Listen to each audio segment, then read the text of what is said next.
My first ever Pokemon game was Pokemon Diamond. I got it alongside a DS to play it on for my 9th birthday, I think, a long time ago now, and I absolutely fell in love with it. So today, as a 25-year-old man, I wanted to revisit the game I used to adore and pulled all of my nights into after school, and I wanted to see if I could beat it using hardcore Nuzlocke rules.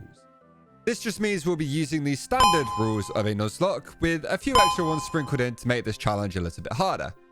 Can I Nuzlocke my first ever Pokemon game I ever played? Let's find out. Now, I did want to make this run authentic and pick Turtwig as he was my first ever Pokemon.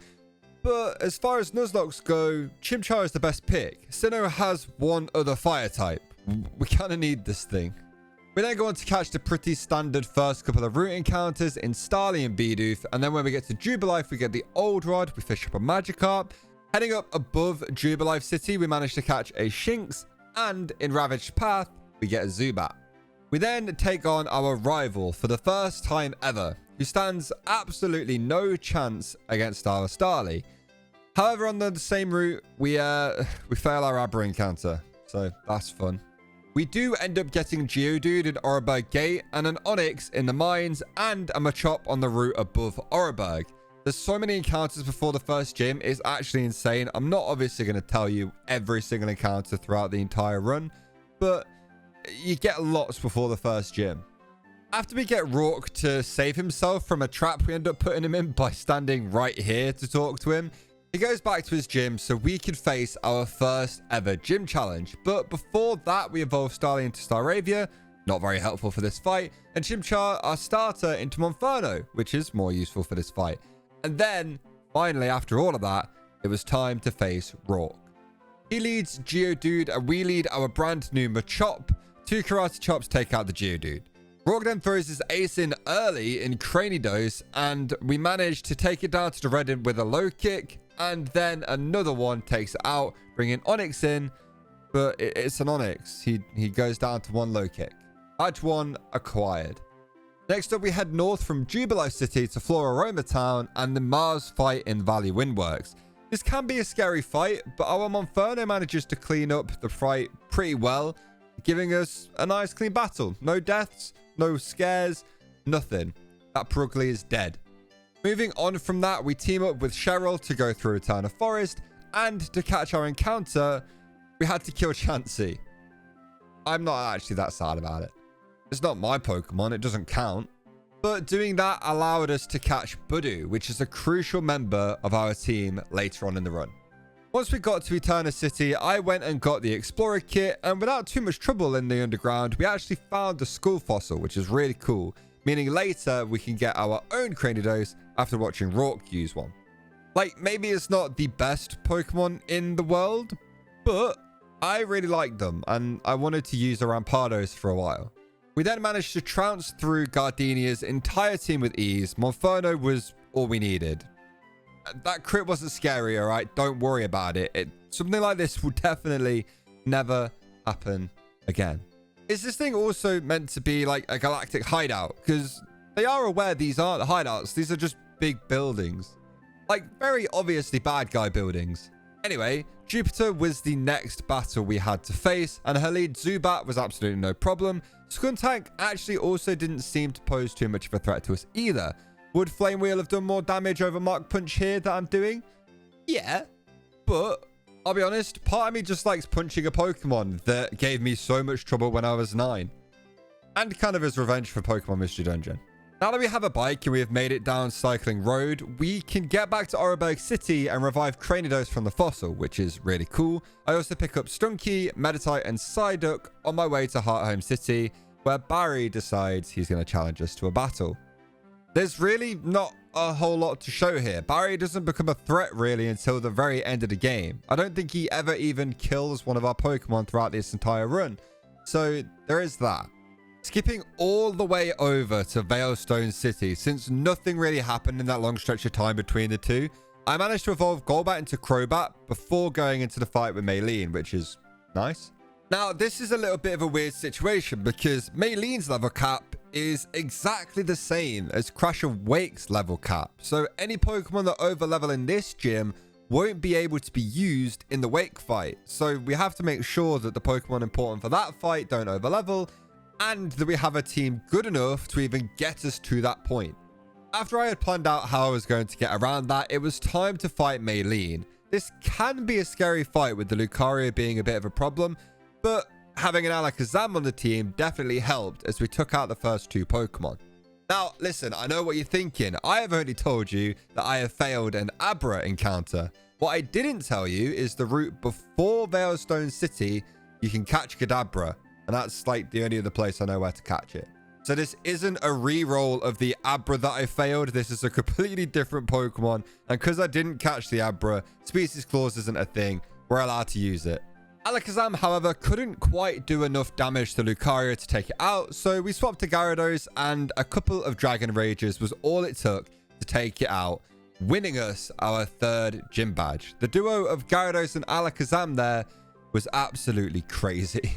Now let's jump straight over to Crusher Wake's gym. We make it there with all of the important team members still at the right level, and we start the battle.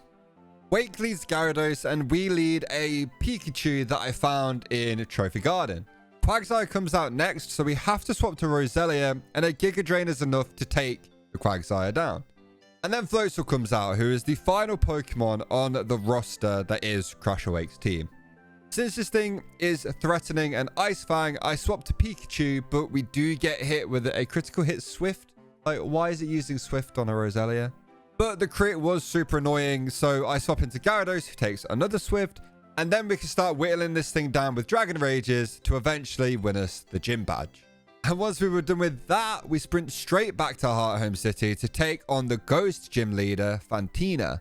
Pikachu is our lead for the 2nd gym fight in a row against Fantina's Drifblim, and we exchange a few moves, and Pikachu comes out on top. Gengar comes out next to confuse Pikachu, and we end up hitting ourselves because, of course, we do. I decide to swap into Rampardos here, so I go for a Zen Headbutt, we hit through confusion, and we manage to take Gengar out in just 1 hit. As Miss Magius comes in, I swap into Girafarig, who takes a Magical Leaf. We go to try and hit a confusion, but we get confused and, of course, end up hitting ourselves again. Now, I do mess up here. I might have accidentally sent Rampardos in again. Genuinely not what I meant to do. I knew they were trying to use Magical Leaf or something like that. I don't know why I clicked that. Luckily, he survives the Magical Leaf that I sent him in to take. So after recovering from that, I decide to swap into Gyarados, who takes 2 Shadow Balls before hitting it with a Bite. We get a little bit too low on HP at this point. So I swap into Monkey, who gets confused. And then swap into Crobat on a Magical Leaf, and a Bite is enough to take Miss Magius down. That was far more complicated than it needed to be, but we made it work. And I don't use Rampardos ever again. Now that we can surf, we can head over to Canalave City and take on our rival on the bridge.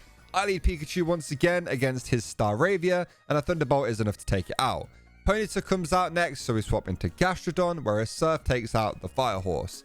Roselia comes out next as it lays out its toxic spikes, but a Flame Wheel is enough to take Roselia down once I've swapped into Infinite. Prinplup comes out next, so I swap back into Pikachu, who gets poisoned on the switch and takes a Metal Claw. A Thunderbolt does good damage to the Penguin as we take another Metal Claw, and another Thunderbolt manages to take it out.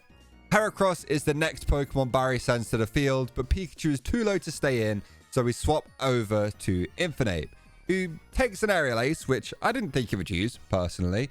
We hit it with a Flame Wheel, which doesn't quite kill, and luckily, Heracross, for whatever reason, only goes for Brick Break, and not Aerial Ace, which would have killed me.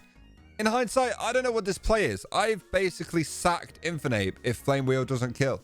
Again, far closer than it needed to be. Like, why does this always happen to Infinite? After whatever that was, we decided to take a little holiday over to Iron Island.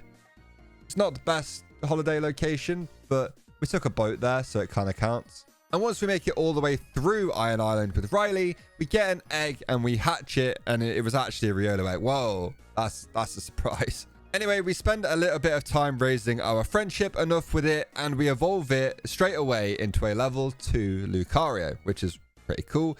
And then we immediately put it to work in the next gym battle. Byron, the 6th gym leader, leads Bronzor. As for some reason we put... why am I leading Lucario? I realized my mistake pretty quickly, and I send in backup the Ponyta, who nails the Bronzor with a Fire Blast, who just barely survives and hits Flash Cannon. So I managed to hit another Fire Blast and then an Ember to take out the Bronzor. Steelix comes in next, and a Fire Blast takes the Steel Snake down, bringing in Bastiodon. So I swap into Lucario, who kills it with an Aura Sphere. Nice and easy. Why didn't I just start with that? After we beat Byron, we are brought to the library by Barry as an earthquake goes off. Turns out that earthquake was a bomb that went off on the other side of the region, and we were tasked to see what went down at the lake, where we somehow know that the bomb went off. But we went over there anyway, and we've managed to find Saturn sitting in a cave all by themselves, so we have to fight them. Other than that random shockwave from Kadabra to start with that I wasn't expecting, Saturn is never a threat. And the same could be said for Mars at Lake Verity straight after. These aren't difficult fights now that everybody is getting higher leveled and we have fully evolved most of our Pokemon.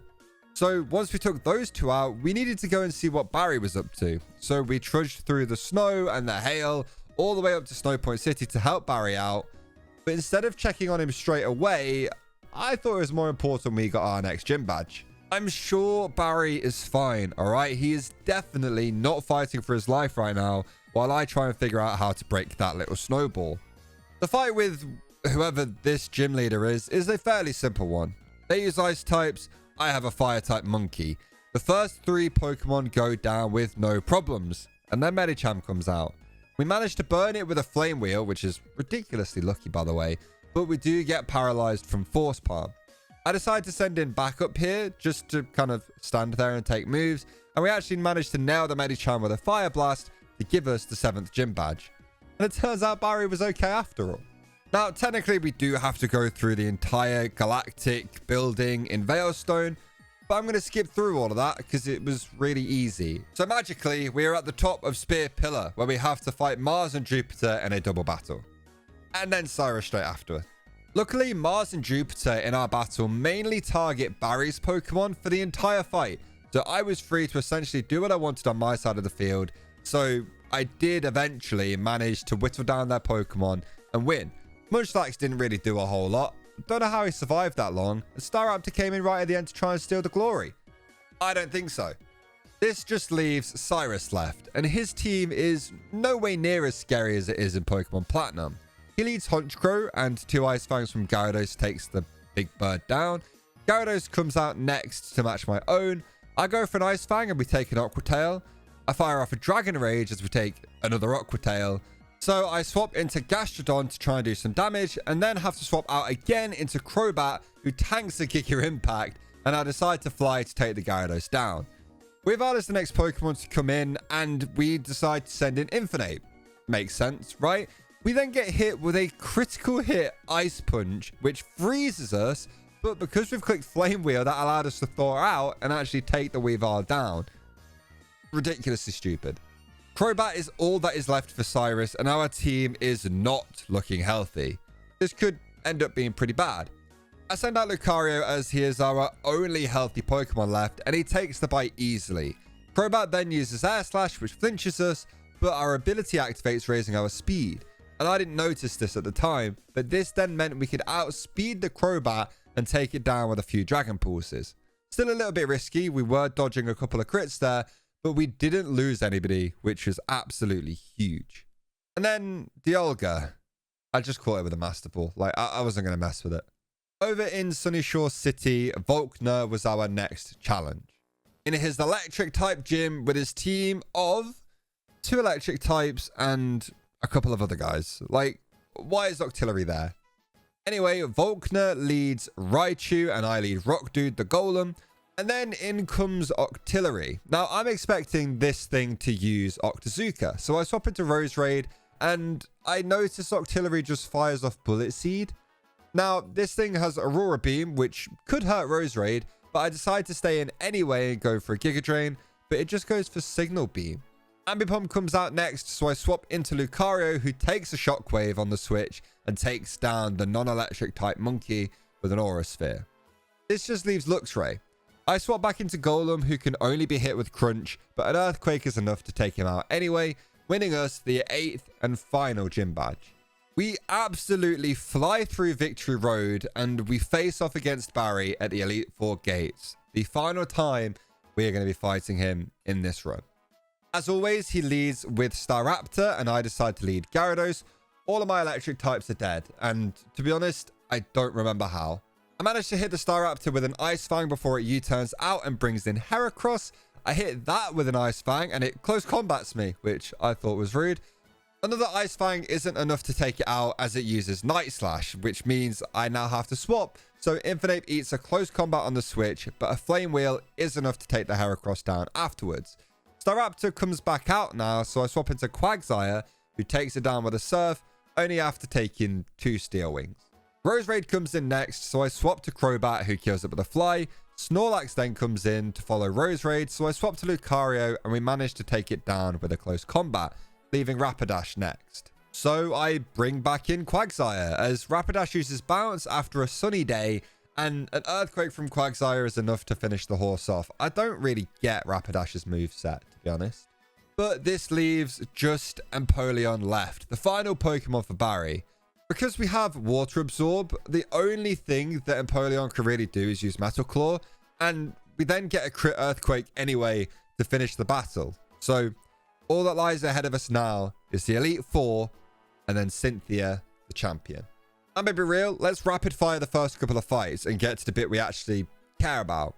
Aaron, the first Elite Four member, was completely walled by Infinite. There wasn't anything his baby bugs could do against our insane Fire Monkey. Bertha, who was up next, just couldn't handle Roserade and all of his power. Roserade managed to solo the entire team, even though I did try and let Gyarados help, which almost got her killed. But hey, we made it through, and if we just left Roserade in the entire time, we would have been fine. Flint is up next. He leads Rapidash into our Gyarados, and 2 Surfs is enough to take it down before it can fire off a Solar Beam, which is cool. Infinite comes in next, so I pivot over to Crobat, who manages to take it down with a Fly after taking a little bit of damage himself. This is really good because it saves us the hassle of trying to kill this thing any other way, which is really hard. Lopunny comes out next, so we swap to our own Fire Monkey to take it out, and Steelix tries to join in the fight, but a Flamethrower burns that thing to a crisp immediately. And finally, Drifblim comes out to try and save the day, but a Shadow Claw or 2 is enough to pop the balloon and allow us to move on to our final Elite Four member, Lucian.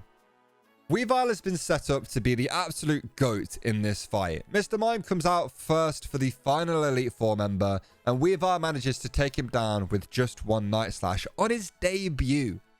Medicham is drawn out next, so I swap into Infinite as Medicham hits the Drain Punch, but then for some reason decides to swap to using Thunder Punch and manages to get the 10% paralysis chance.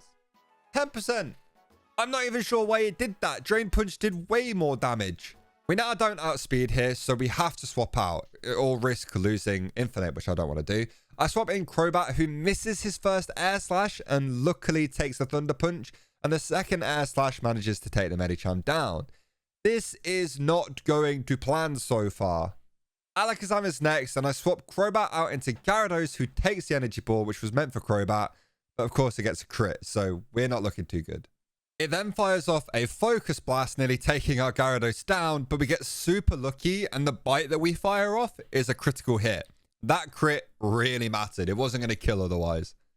Giraffrig is out next, and I'm genuinely feeling a little bit stuck for options, as everything is solo on health. So I swap back into Weavile, who is still healthy, and they take a Shadow Ball, and a Night Slash is enough to take it out with a crit as well, leaving just Bronzong left. Surely we could do this.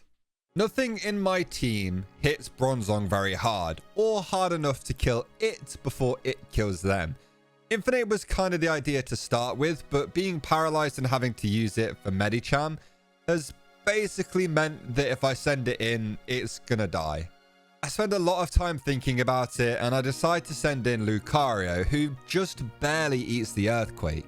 This is looking really dire for the team here, but I've spent a few minutes thinking about this and decide that I might be able to beat Cynthia without Lucario.